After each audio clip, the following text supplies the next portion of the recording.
Bienvenidos a EU Talks, el ciclo de conversaciones sobre temas de coyuntura de la Unión Europea relevantes para la Argentina, organizados precisamente por la sede de la Unión Europea en nuestro país. En esta nueva edición vamos a conversar sobre la manipulación y la interferencia de información extranjera, que se conoce en general por sus siglas en inglés, FIMI. Es poco conocido para mucha gente esta sigla. Va a ser muy interesante entender de qué se trata.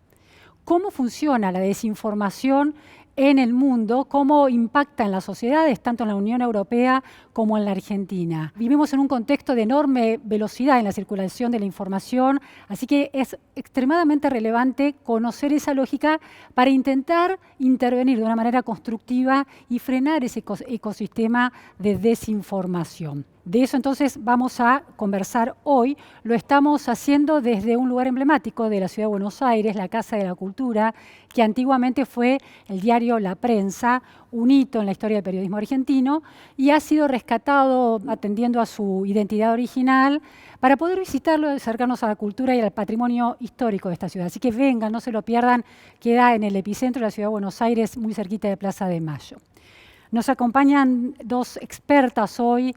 Raquel Miguel Serrano, que viene desde España. Gracias, Raquel, por estar hoy en EU Talks. Gracias por la invitación.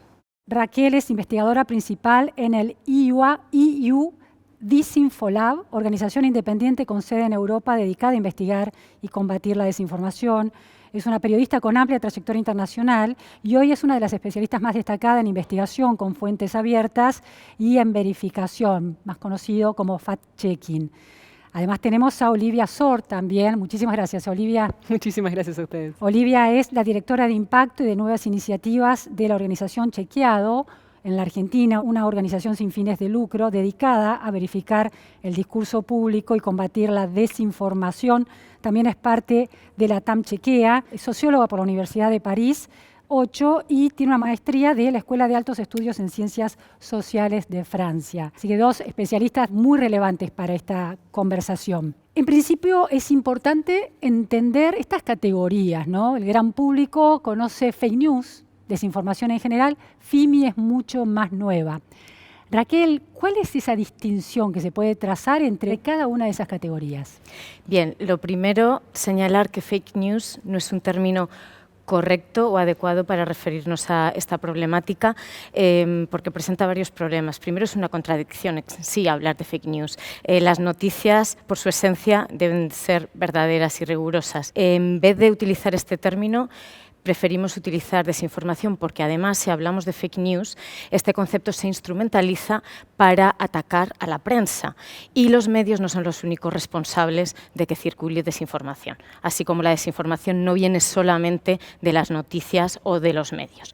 Hablamos de desinformación para referirnos a contenidos que son creados y distribuidos de forma intencional con el objetivo de engañar y de provocar algún daño, y son contenidos falsos. Cuando nos referimos a FIMI, estamos hablando de un fenómeno un poquito más amplio, en el que entran en juego más factores. Primero, tiene que venir de una potencia extranjera, o tiene que haber un tercer país detrás de la manipulación. Segundo, es una acción coordinada más amplia, no basta con un bulo, con una desinformación, con una pieza, con un incidente simple. Estamos hablando de campañas más amplias, coordinadas con el objetivo de dañar democracias, procesos electorales y demás. Y tercero, el FIMI no necesariamente es desinformación siempre. Por eso hablamos de manipulación de la información en el concepto, porque no solo se centra en el contenido, sino se centra en todas estas acciones ilegítimas que emponzoñan el proceso desde la creación hasta la distribución de este contenido. Hablamos, por ejemplo, de la creación de cuentas falsas, de ocultar la fuente que está detrás de la noticia o de simular una amplificación orgánica, una viralidad orgánica que en realidad no existe. Interesante. El FIMI es no solo contenido, sino una serie de acciones en conjunto, ¿no? Exactamente. Es un concepto más escurridizo. Olivia, en la Argentina, ¿se puede pensar en FIMI y versus fake news y desinformación? ¿Está empezando a tener un lugar preponderante en el ecosistema de la desinformación? En realidad lo que nosotros vemos es un ecosistema informativo muy caótico, con el que venimos hace bastante tiempo, digo, no es algo tan nuevo, pero con la explosión de redes sociales y con la cantidad de distintos cuentas que pueden dar información, empezamos a ver cómo se desintegraba un poco la agenda informativa, lo que antes por ahí ordenaban los medios, con un editor que decidía qué era lo relevante, qué era lo importante. Todo eso con consecuencias muy positivas en muchos casos de personas que antes no participaban de esa discusión pública porque los editores no consideraban relevante ese punto de vista y un montón de otras cosas. Sí, democratización de la esfera de la información. Total. Pero eso también trajo muchos malos actores y mucho caos en cómo nos informamos, y muchas de las decisiones que por ahí antes tomaba un editor, hoy las toma un algoritmo, que es decidir qué es lo que es relevante para vos. Y entonces, si mi algoritmo es distinto al tuyo, vemos cosas totalmente distintas y quizás hasta tenemos muy pocos puntos de contacto sobre qué es lo que está ocurriendo. Y en ese contexto es mucho más fácil que circule la desinformación y dentro de eso también manipulaciones extranjeras. Digo, todo tipo de manipulaciones. Hay muchísimos actores, estados extranjeros, agentes extranjeros, pero también muchos agentes locales interesados en difundir cosas falsas, en hacer operaciones, en manipular la discusión. Y en ese ecosistema se vuelve muchísimo más fácil porque es más fácil que pasen sin ser detectados, porque es tan distinto lo que estamos viendo de distintas personas que también es más difícil contrarrestar esas acciones y esa operación. Raquel, es interesante porque Olivia traza una distinción, está pensando que FIMI, esta manipulación, interferencia de información extranjera, también puede tener una pata local con malintención operada por agentes dentro del país. Ahora, hay una historia en esta FIMI, en esta categoría. ¿Cuándo nace? ¿Bajo qué contexto? Pues la Unión Europea llevaba observando un tiempo una suerte de patrones de comportamiento ilegales que se parecían a la desinformación, pero que no eran solo desinformación y que provenían de estados extranjeros, concretamente y sobre todo de Rusia, y define el concepto claro allá por 2022, ya coincidiendo bastante con la invasión de Rusia a Ucrania. Ahí hay un pico de desinformación, de voluntad de desinformación en relación a cómo marchaba la guerra, por ejemplo, y a las causas de la guerra. Por ejemplo. Y no lo hace directamente vinculado a la guerra, pero el contexto es ese, digamos. ¿Hubo algún tipo de consideración de todo el debate que se dio en las elecciones de Estados Unidos por los años 2015-2016 de intervención, de operaciones extranjeras que podían intentar alterar los resultados? Sí, ahí ya se hablaba de injerencia. Creo que era un término que ya se manejaba por todos los expertos, injerencia extranjera, desinformación sobre todo. Ahí todavía se hablaba mal de fake news y por eso también se abusaba del término para atacar a la prensa y responsabilizar a la prensa de todo lo que estaba pasando. Y precisamente yo entiendo que para alejar el debate de esto y del contenido como problema, se intentó poner el foco en que no solo el contenido falso era el problema, sino otro tipo de acciones que estaban emponzoñando el debate en un momento tan complejo para Europa. Claro, otra tecnología que se pone en juego. Sí, Olivia. No, solo quería agregar justamente en esta línea que creo que también es interesante que cuando pensamos en el contenido falso que circula, creo que este tipo de conceptos a veces ayudan a separar para poder analizar lo que está ocurriendo entre por ahí mi tío compartiéndome una falsa receta que me va a curar del COVID o cosas como esas que vimos un montón de un grupo de trolls coordinados por un agente extranjero que están tratando de instalar una cierta narrativa sobre lo que está haciendo un gobierno. Y aunque ambas cosas al final son posteos con contenidos falsos quizás, lo que hay detrás de eso no es lo mismo. Y por eso también lo interesante de ver como la desinformación es un gran conjunto, el FIMI o esta influencia extranjera es otro conjunto, se cruzan en algunas partes, pero no necesariamente toda la desinformación es de influencia extranjera y no toda la influencia extranjera es necesariamente contenidos falsos, pero sí sirve tener estos conceptos para poder ir siendo un poco más fino en el análisis de qué tipo de contenido problemático estamos viendo circular y cuando se trata simplemente de tengo que desmentir que esto es cierto y explicarle a mi tío por qué esto en realidad no ocurre así, de cuando me estoy enfrentando a una maquinaria organizada que está tratando de instalar una cierta temática en la agenda. Claro, estamos ante un bosque y hay que ordenarlo, ¿no? De alguna manera. Olivia, claramente lo que plantea Raquel en el origen de FIMI, hay un riesgo a la seguridad nacional, a la seguridad de la Unión Europea en relación a la guerra en Ucrania, al impacto que puede tener en la calidad de la democracia, de los debates. ¿Ese riesgo de seguridad se percibe en la Argentina, se integra en el análisis o es algo que todavía no está tan instalado? A nivel de Argentina, y hemos visto menos de casos concretos como sí se han visto y analizado en Europa. Hemos visto algunos. Hace poco vimos un caso de alguna red rusa que estaba tratando de poner notas, en realidad tratando no, logró poner notas en varios medios de comunicación acá en Argentina, pero es de los primeros casos documentados claros que tenemos de este tipo de operaciones acá, lo cual no quiere decir que no existan, simplemente estamos empezando a ver la evidencia de cómo eso ocurre. Hasta ahora no hemos visto grandes operaciones de este tipo que hayan sido documentadas. Vimos, como decía Raquel antes, en 2022, 2023, cuando fue el inicio de la guerra en Ucrania, por supuesto, el interés público en la temática hizo que circulase mucho contenido y cuando viene el interés público y hay una crisis grande, por supuesto, viene la desinformación y circuló muchísima desinformación sobre lo que estaba ocurriendo.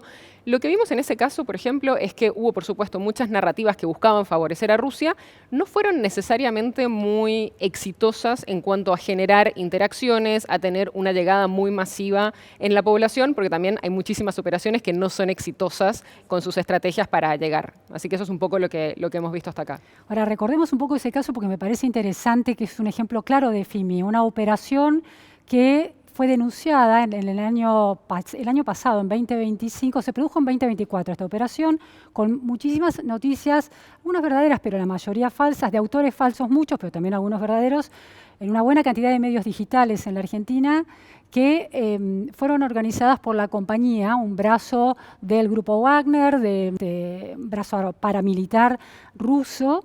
Finalmente, los servicios de inteligencia argentinos denuncian esto ante la justicia en la Argentina y este año, además, un consorcio de periodistas independientes tiene todavía mayor cantidad de datos de cómo se intentó manipular y generar información contrario al gobierno en muchos contenidos desestabilizadores. Entonces, ahí está el Estado argentino, a través de los servicios de inteligencia, denunciando. Y la operación es rusa. Raquel, ¿cuáles son los países que se han detectado desde las áreas de la Unión Europea dedicadas a contrarrestar el impacto de la FIMI? ¿Cuáles son los países frecuentes? ¿Te refieres a los países víctimas de estos ataques? No, los países... Está bien, es una buena pregunta. Primero vayamos por países que realizan estos ataques. También me interesan los países víctimas. El principal país que está ahora lanzando estos ataques es Rusia, pero también China está muy activo en operaciones de FIMI desde una posición un poquito distinta, tiene una estrategia más sutil para avanzar sus narrativas, pero no con un enfrentamiento tan directo como lo hace Rusia, por ejemplo. Principalmente Rusia, China, también se han detectado operaciones de Corea del Norte, Irán. En mi organización UDIS Infolab, uno de los primeros casos que publicamos se refería a una campaña de FIMI por parte de India, que estaba intentando dañar a su archienemigo Pakistán en instituciones internacionales. O sea, esto es un fenómeno amplio, no es solo Rusia quien está activa, pero sí es verdad que es uno de los países con mayor experiencia y que más abiertamente está atacando a las instituciones y a las democracias europeas, a veces de forma totalmente abierta y pública. De hecho, el expresidente Medvedev publicó un tuit recientemente diciendo que el objetivo de Rusia era la desintegración de la Unión Europea. Claro, la pata simbólica en la conversación pública es clave, se vuelve un arma en esta guerra cognitiva, ¿no? La pata simbólica, quiere decir intervenir en la conversación con temas falsos o con técnicas falsas. Exactamente. Si el objetivo final de Rusia es desintegrar la Unión Europea, lo que Rusia necesita lograr es que los ciudadanos dejen de creer en la Unión Europea. Y por ello casi todas las narrativas introducidas en sus campañas de FIMI se dirigen un poco a atacar esta cohesión y esta credibilidad en las instituciones nacionales, también en las europeas. Raquel, además, vos señalabas que la técnica o la estrategia de Rusia y de China en ese sentido es distinta. Rusia tiene un ecosistema de medios, Russia Today y otros medios, que son parte también de esa estrategia de FIMI, ¿no? Sí, clarísimamente. Además, la responsable de los medios reconoció públicamente no solo que estos medios son parte de su estrategia de FIMI, los denominó literalmente un arma más en la guerra que estamos librando contra Europa y contra Occidente. Por eso, en Europa, como sabéis, se han prohibido su difusión. Una decisión que a mucha gente le parece controvertida, pero que hay que entender en el contexto de guerra que se vive en el continente. ¿Se prohibió qué cosa? La difusión de información por parte de estos medios. Sí. Claramente. ¿Podés mencionar cuáles son? Pues Russia Today, RT y Sputnik principalmente. Hay que decir que han conseguido evadir esa prohibición con otros medios como creación de webs paralelas, webs espejo que se llaman, publican bajo otros nombres a través de otras cuentas. Han sido muy activas también en evadir la prohibición, pero digamos que la medida europea, esta sanción, también ha limitado considerablemente su difusión. Olivia, en la Argentina y América Latina llegó un momento que Twitter, en ese momento, ahora es X, pero en ese momento era Twitter, seguiremos diciendo Twitter. Sí. Seguiremos diciendo Twitter, le puso a la biografía de periodistas que trabajaban en este tipo de medios, en Russia Today y otros, en la biografía de la cuenta indicaba eso, se generó un gran debate.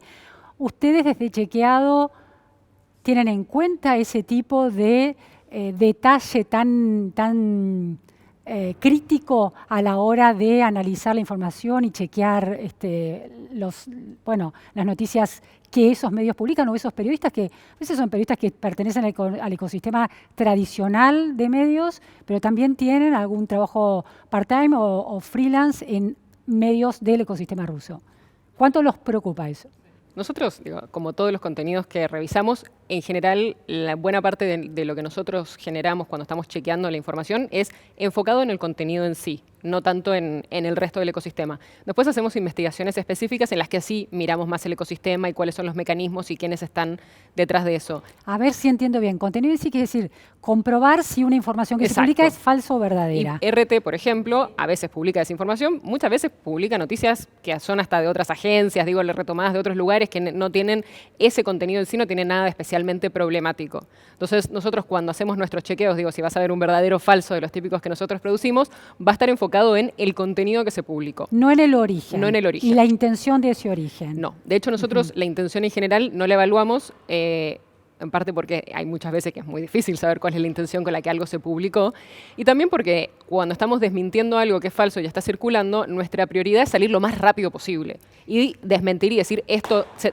se trata de algo falso. Y para hacer eso no tenemos tanto en cuenta todo el resto, cosa que sí hacemos cuando hacemos investigaciones en profundidad, donde sí entramos a ver, cómo se difundió esto, quién lo difundió primero, a partir de entonces quién lo retomó y demás. Claro, de hecho ustedes publicaron también muy detalladamente toda la información sobre esta operación rusa en Argentina. Totalmente. Nosotros publicamos esta investigación que la lleva adelante Forbidden Stories y Open Democracy porque nos parecía muy relevante para exponer esto en el ecosistema en Argentina y nos parecía también importante poner esa discusión en la agenda local y no solo que viniese de consorcios internacionales, también con ArgentLeaks, que fue quienes llevaron parte de la investigación acá en Argentina. Pero cuando lo que decías de las etiquetas en Twitter, por ejemplo, se puede discutir quién exactamente tiene que llevar qué etiqueta, pero todo lo que ayude a las personas a tener más contexto sobre el contenido que están viendo en redes sociales, creo que puede sumar. Entonces, saber si esto viene de un organismo estatal, si esto viene de un periodista independiente, en ese momento Twitter permitía que los periodistas se verificaran, por ejemplo, con una tilde azul, o figuras públicas también podían tenerlo,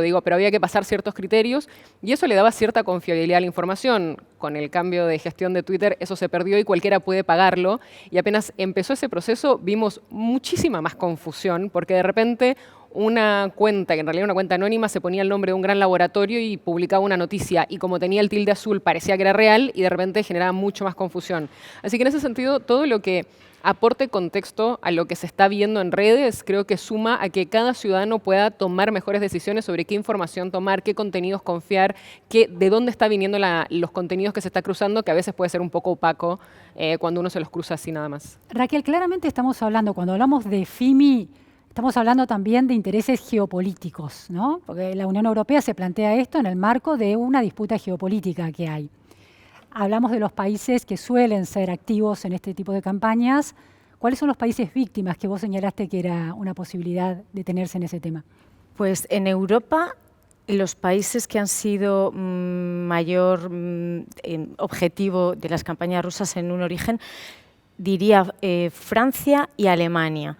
Alemania ha sido una tierra muy fértil para la desinformación por los vínculos de la antigua Alemania del Este con la Unión Soviética y también por esta actitud anti-estadounidense que estaba muy arraigada en la población. Claro, había un campo fértil ahí para propagar Sí, esa desinformación. Sí, y Francia, básicamente, o entre otras cosas, por los intereses cruzados con Rusia en el continente africano, por ejemplo. África es un campo de batalla de la desinformación rusa que intenta desacreditar continuamente la influencia francesa como antigua colonia y sustituirla en ese papel. Francia ha sido uno de los países atacados más desde el principio y por eso también uno de los que primero ha desarrollado conciencia del problema, también hay que decirlo, y uno de los países que cuenta con unas instituciones más activas en la lucha contra el FIMI. Ya vamos a ir a ese tema porque aquí la cuestión es ante esta escalada en el ecosistema de la desinformación, porque FIMI es novedoso en términos sistemáticos, en términos de campaña organizada, por una potencia extranjera. Estamos hablando de riesgos de otro tipo. Bueno, nos resulta novedoso sobre todo para Argentina, que no está en un mapa global de pujas geopolíticas que eventualmente pueden ir hacia la guerra o las disputas territoriales serias, ¿no? Puede haber otros intereses en el futuro, recursos naturales, etcétera, pero todavía eso no está sucediendo. Sin embargo, también fue víctima de una campaña como esta. Entonces, entender si ya no es como desinformación, ya no como fake news, que es útil para el común de la gente, aunque entiendo las precisiones que dabas al principio, ¿qué capacidad tiene un ciudadano para prevenirse ante las FIMI o sobre todo ante esta nueva categoría que estamos empezando a entender? ¿Qué capacidad tiene la sociedad civil, por ejemplo, las organizaciones de chequeadores, y qué rol tiene el Estado? Entonces, Olivia, en relación a los ciudadanos comunes y corrientes, ¿podemos desarrollar algún tipo de habilidad, de capacidad o de conciencia para evitar caer en las redes de FIMI? Yo creo que sí. Creo que sobre todo necesitamos todos desarrollar herramientas para aprender a informarnos bien. Y pensar nuestra dieta informativa. Como pensamos nuestra dieta de comida y qué es lo que vas a comer y qué efecto tiene eso sobre vos. A veces pensar qué tipo de noticias, información, contenidos consumís y cómo eso te va a afectar y qué tipo de visión vas a tener según qué tipo de contenido estás consumiendo. Y no creo que sea razonable pedirle a cada ciudadano que demore 20 minutos con cada posteo que vea, analizar de dónde viene, si es verdad, no, googlearlo, buscar y demás. Imposible, ¿no? Es un montón y no esperaríamos eso de cada persona. Pero sí creo que a nadie le gusta ser manipulado, a nadie le gusta sentirse engañado, y si no nos gusta eso, tener un rol activo en buscar buenas fuentes de información, en buscar una dieta informativa más o menos sana, que no tiene que tener ninguna tendencia necesariamente, simplemente buscar gente o influencers o personas o medios o lo que sea según el consumo que cada uno tenga. Es un podcast, es un TikToker, es en Instagram, en YouTube, en lo que sea, pero gente que sepas que es confiable y que sepas que la información que te está dando no viene de una operación política, no está viniendo de otro lado. Te interrumpo en este punto, Olivia, porque la operación rusa en Argentina mostró que medios digitales que tienen un rol confiable para cierta parte de la ciudadanía argentina en estas polarizaciones y estos sesgos ideológicos y políticos que se dan en nuestras sociedades, uno de esos medios publicó 27 notas. Entonces, cómo el origen y confiar en una fuente que parece bien instalada en el ecosistema de un país no termina tampoco de ser una barrera de contención de esos ataques y de que se te instalen a un ciudadano común y corriente en la computadora de su escritorio. Nada es infalible, es cierto. O sea, no puedes poner ninguna barrera para aislarte completamente de una operación bien hecha o de algo que haya funcionado y que haya logrado atravesar, por ejemplo, las barreras de editores de esos medios o que haya logrado pagarle a esos editores o lo que sea que hayan hecho para poder instalarse. Entonces, seguro, totalmente cierto lo que decís, nada te va a asegurar que no te llegue ninguno de esos contenidos. Pero sí te puedes asegurar que la mayoría del contenido que estás consumiendo sea lo más cercano a contenido producido genuinamente por las personas que estás viendo o por los medios que estás consumiendo, producido de buena fe. Todos podemos cometer errores, por supuesto, y cualquier medio se puede equivocar, pero que por lo menos no estés cayendo sistemáticamente en operaciones y que no estés siendo manipulado por una potencia extranjera o por un grupo de lobby o por actores domésticos que quieran enchastrar la conversación para llevarla para otro lado y demás. Entonces, creo que ahí sí hay como un rol activo que todos podemos tener de identificar buenas fuentes de información que estén alineadas con lo que a nosotros nos gusta, que estén en el formato que a nosotros nos gusta y poder de ahí tener un diagnóstico más real de lo que está ocurriendo. Si puedo añadir algo sobre el rol activo del que habla Olivia, a mí me parece que los ciudadanos desempeñan un papel fundamental a la hora de compartir desinformación, tanto de campañas FIMIS o no. Entonces, tienen que ser conscientes también del daño que pueden hacer. Claro, el clic, la velocidad del clic, ¿no? Claro. Exactamente, no lo primero que recibas que te llama la atención, que te genere enfado, miedo o una emoción muy fuerte, indignación, no vas a compartirlo sin chequearlo, porque puedes estar difundiendo desinformación o formando parte de una campaña FIMI. Esa conciencia, tener esa conciencia es básica.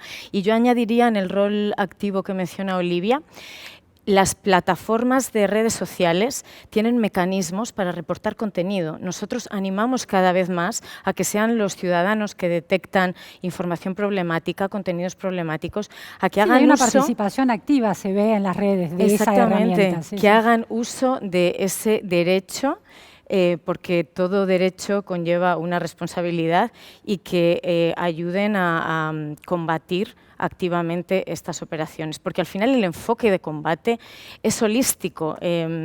Toda la sociedad tiene que implicarse en esto, no hay nadie que pueda hacer el trabajo por ti. Ahora, la Unión Europea concibe el combate contra la FIMI como una estrategia supranacional, que es decir, una estrategia de política exterior bien organizada, desde el servicio exterior, ¿no?, de la Unión Europea. Entonces ahí se está pensando en una definición de FIMI mucho más precisa y acotada, donde la ciudadanía no tiene demasiados márgenes. Pero luego, en realidad, en la estrategia de combate de FIMI, que la Unión Europea tiene una cosa que se llama FIMI Toolbox, hay muchas herramientas para combatir el FIMI. Y aparte del rol que se le da a los países, a las instituciones, a la legislación y a las herramientas del Estado, se reconoce muy activamente el papel del ciudadano y la necesidad de lanzar programas de alfabetización mediática y de concienciación y de preparación para que los ciudadanos activamente contribuyan por lo menos a ser resilientes y a no caer fácilmente. Claro, a estar alertas, no operar con el clic tan automáticamente. Ahora, Raquel, en esa caja de herramientas con las que ha desarrollado la Unión Europea, ¿por qué decías que Francia es uno de los países que está más preparado y qué tiene Francia en particular para esto? Francia tiene una agencia que se llama Viginum, que se dedica a vigilar activamente las campañas de interferencia extranjera. Está diseñada de una forma que me parece muy inteligente porque no tiene poderes de gobierno, de actuación, no actúa como inteligencia secreta o no es una fuerza policial, simplemente monitorea las redes sociales y con técnicas de fuentes abiertas, que en realidad todos tenemos acceso a esas técnicas. ¿Cuáles son las técnicas de fuentes abiertas? ¿Qué quiere decir eso? Monitoreo de redes. Hay distintas herramientas que permiten monitorizar el discurso en redes, pero cuando se intentan destapar campañas de FIMI, no es que vigiles a todos los ciudadanos, no es que vigiles... no es un gran hermano. Eso es imposible. Ellos conocen ya quiénes son las cuentas que están desinformando más, los patrones de comportamiento a los que me refería antes. Un trabajo estadístico casi. Exactamente, y buscan ahí, y publican informes muy bien documentados sobre este tipo de campañas que luego trasladan al resto de autoridades para que sigan el proceso conveniente. Raquel, el año pasado yo comentaba, los servicios de inteligencia argentinos detectaron esta operación rusa en Argentina, que se había dado en 2024, y lo denunciaron ante la justicia. ¿Qué peso tienen el Estado, los Estados, la Unión Europea como un supraestado o los países que lo integran? ¿Qué peso tienen esos servicios de inteligencia en la caja de herramientas para combatir la FIME? ¿Los servicios de inteligencia o organismos que no tienen que ver con los medios de comunicación y con las redes sociales, sino tienen que ver con estrategias de seguridad nacional? Pues yo desconozco, sinceramente, lo que hacen activamente los servicios de inteligencia en... Pero un laboratorio como, como ese en el que trabajas, que se dedica a detectar desinformación, ¿tiene algún tipo de vínculo? Esto es sociedad civil pura y dura, independiente, y es muy interesante que me hagas esta pregunta, porque tengo que decir que las campañas de FIMI que conocemos hasta ahora se han expuesto principalmente por parte de organizaciones de la sociedad civil. Fuimos los primeros que investigamos al respecto y que alertamos al respecto. No sabemos si los servicios de inteligencia lo conocían ya y no lo comunicaban, pero ha sido la sociedad civil la que ha tenido un papel muy activo en la investigación de campañas de FIMI desde el primer momento, y tengo que decir que ahora en Europa es la sociedad civil también la que está teniendo un papel muy activo a la hora de buscar respuestas y de intentar que se apliquen las leyes para combatirlas. Ahora, para entender bien, Raquel, en la caja de herramientas está la alfabetización del ciudadano en términos de la comprensión del riesgo de manipulación informativa, y también están las posibilidades que los estados intervengan con sus organismos de seguridad interna y externa, o no es parte de la caja de herramientas de combate contra la FIMI que se organizó institucionalmente en la Unión Europea.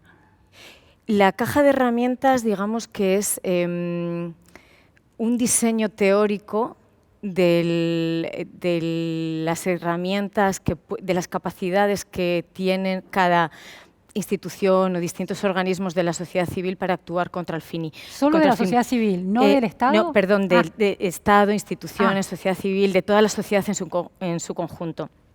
Y ahí entran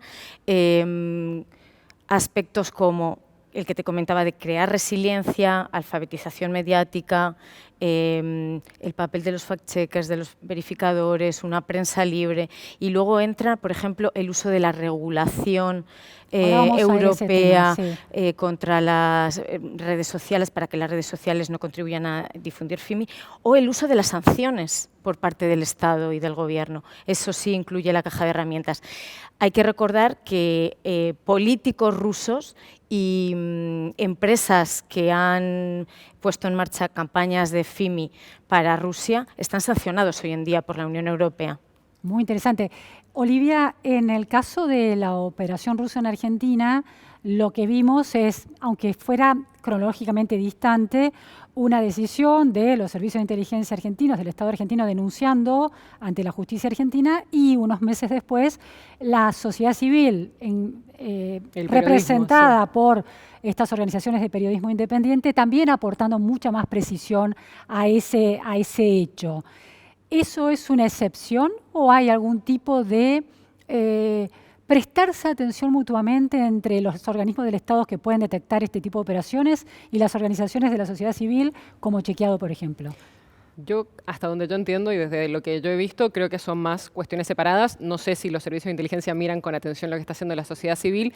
Sé que en general nosotros estamos más investigando desde el lado de los datos abiertos, como decía Raquel, de qué tipo de actividades están ocurriendo. En este caso particular fue una filtración de información que obtuvo un medio en África, que fue lo que se permitió hacer esta investigación, pero no tuvo nada que ver con la investigación que se estaba haciendo desde el lado de los servicios de inteligencia.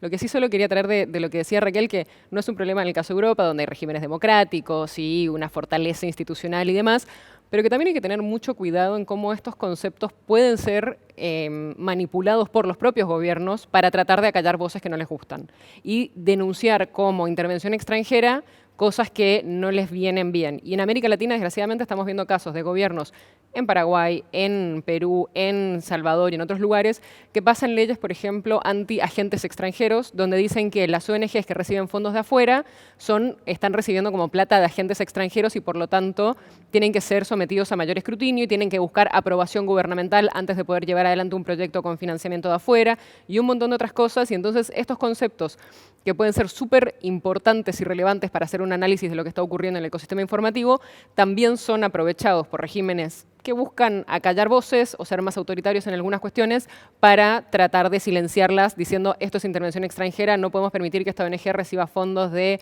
la Unión Europea, porque si los recibe están actuando como un agente extranjero y por lo tanto cuando denuncian abusos a derechos humanos en realidad lo están haciendo con una agenda extranjera, y creo que ahí también hay un peligro grande de el uso y la manipulación de esos Claro, términos. una organización civil puede recibir fondos de una organización extranjera si es transparente y si el uso de esos fondos no deriva en una manipulación o la generación de noticias que atentan contra la seguridad nacional o la democracia, etc. Totalmente, porque de hecho, cuando vemos las operaciones rusas, por ejemplo, esos fondos no son transparentes. No es que nosotros podemos ir ahí y decir, ah, sí, acá está la transferencia que le hicieron a tal. Si vos ves las Sí, ONGs, el medio tampoco ni siquiera registraba al aclara. autor, nada, claro, sí, sí, sí, sí. Y ese abuso del que hablas, si me permites, creo que se ha utilizado en el caso argentino para arremeter contra los medios de comunicación a raíz de esta operación que se ha expuesto, ¿no? No se puede decir que todos los medios de comunicación tienen la culpa, que los medios son el mal de la sociedad. No, de hecho, ese es un grupo muy específico y muy claro que todos identificamos y han sido identificados públicamente, ¿no? Sí, la conversación política está viciada de los sesgos a veces, pero bueno, que también es de alguna manera un desinformación, ¿no? Propalada.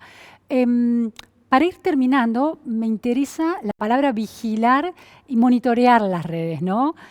Porque en relación a lo que planteaba Olivia, con la mejor de las intenciones, las regulaciones legales pasadas por los congresos, por los parlamentos, por el Parlamento Europeo, pueden terminar teniendo efectos indeseados de censura o una autovigilancia tan extrema que no permean el debate público o incluso que demora el ingreso de la tecnología, que es un debate que se da en relación a Europa, cuán flexible es al desarrollo de tecnologías, también de tecnologías de la información, o cuánto traban en la voluntad de cuidar a la sociedad, cuánto traban eso.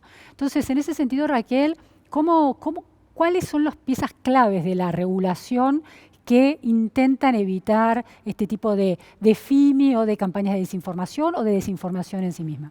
Hay muchas preguntas dentro de tu pregunta. La primera aclaración que quiero hacer cuando hablas de ese monitoreo de las redes es que en Europa tenemos la Ley General de Protección de Datos que cuando investigas y vigilas te obliga, por ejemplo, a anonimizar todos los datos que extraes para las investigaciones. Solo por poner un ejemplo de cómo una ley intenta proteger acciones contra la desinformación. Sobre la regulación, ahora mismo en Europa hay varias leyes.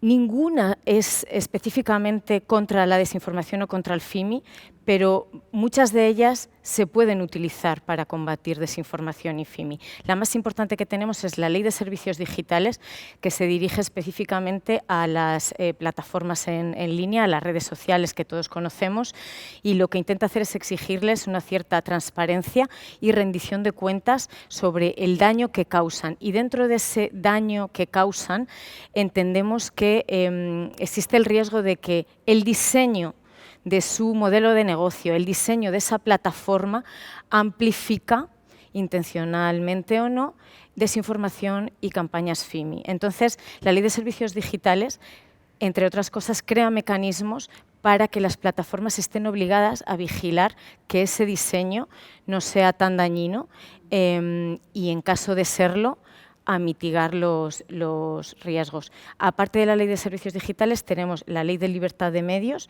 que aborda la lucha de la desinformación fomentando el pluralismo y la transparencia de los medios de comunicación, que también es muy importante, y su protección, por supuesto.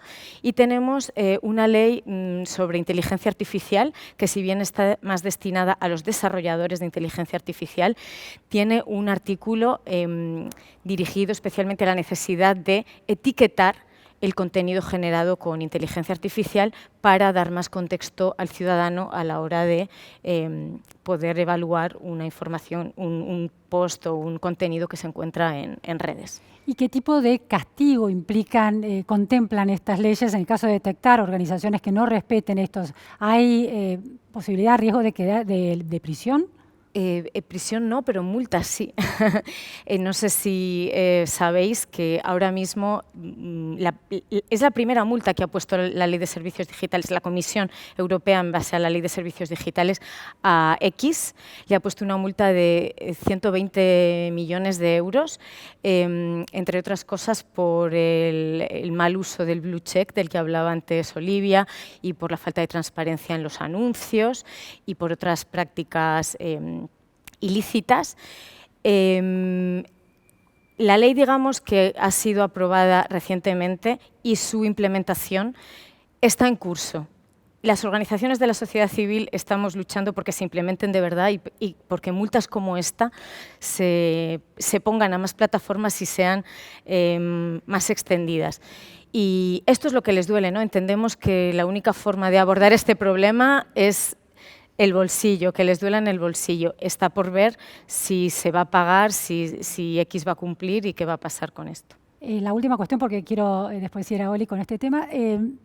¿Hay sanciones a los países, por ejemplo Rusia o China, que son los actores de estas campañas? ¿Sanciones económicas, por ejemplo? ¿Contempla alguna de estas leyes eso? Porque en el caso de FIMIA estamos hablando de países, estados que impulsan estas campañas. Estas leyes en concreto no.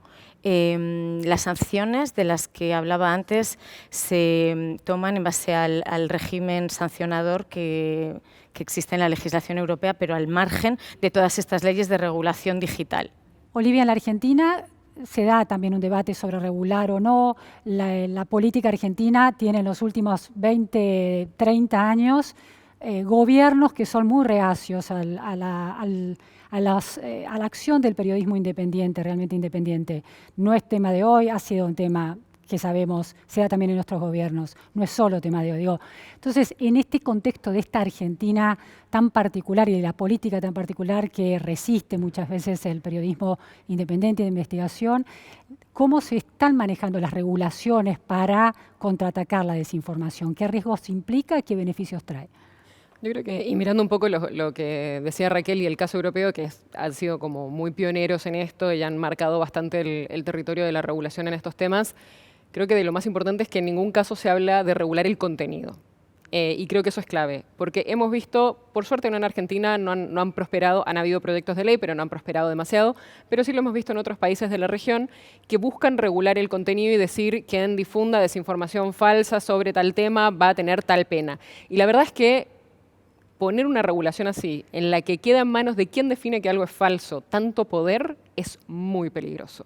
Digo, nosotros somos chequeadores, nosotros no queremos tener ese poder. Nosotros queremos poder ver algo que es falso y decir esto es falso y avisarle a la ciudadanía que eso es falso y poner todo el contexto necesario para que cada uno tome su decisión. Pero que un Estado, no importa si es un organismo autónomo del Estado, siempre va a ser un organismo al final que depende de otra persona y depende de alguna parte del Estado, decir esto es falso y por lo tanto voy a penar a la persona que lo dijo, es un poder enorme que podría traer tantas consecuencias para la libertad de expresión que probablemente es peor que el problema que tenemos hoy. Pero entonces, ¿cómo se regula esa posibilidad? ¿Cómo se evita lo máximo posible esa posibilidad si no hay sanciones? Yo creo que, o sea, y parte... ¿Cómo lo hace la ley argentina actualmente, las regulaciones argentinas actualmente? Hoy no tenemos leyes en contra de la desinformación en redes. Que no hay ninguna... No que vaya más allá de, no sé, lo que se haga cuando, si yo digo algo falso sobre otra persona, puedo litigar sobre eso, puedo llevarte a juicio, puedo hacer cosas. Sí, claro. Si lo hago online o si lo hago en un diario o si lo hago offline o en cualquier lugar. Más que eso no tenemos hoy de regulación de desinformación en sí. El otro gran problema que tenemos en Argentina, a diferencia de la Unión Europea, es que no somos un mercado tan importante para las redes sociales. Entonces, muchas redes sociales están dispuestas a sentarse a negociar con la Unión Europea porque no quieren perder acceso a ese lugar. Si mañana pasa con Argentina, no sé cuánto les pesaría. Lo hemos visto mucho más en Brasil, donde el Poder Judicial en particular ha tomado un rol mucho más activo. Llegaron a suspender Twitter durante un momento por una pelea entre el Poder Judicial brasilero y la plataforma X.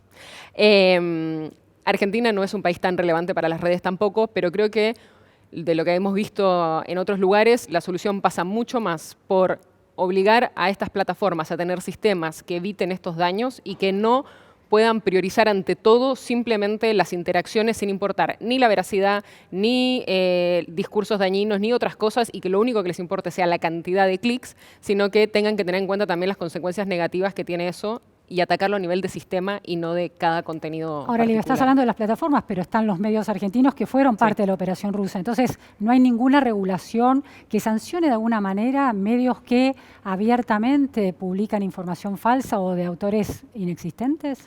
Creo que entrarías en el mismo problema que decía con lo de las redes, que sería, o sea, si yo mañana soy el gobierno y digo, no me gusta lo que dijiste, es falso, seguro que vino de una fuente rusa. No vino de una fuente rusa. Yo digo que sí, y según yo, y saco 2 papelitos y te digo eso vino de una fuente rusa y por lo tanto te cierro el medio.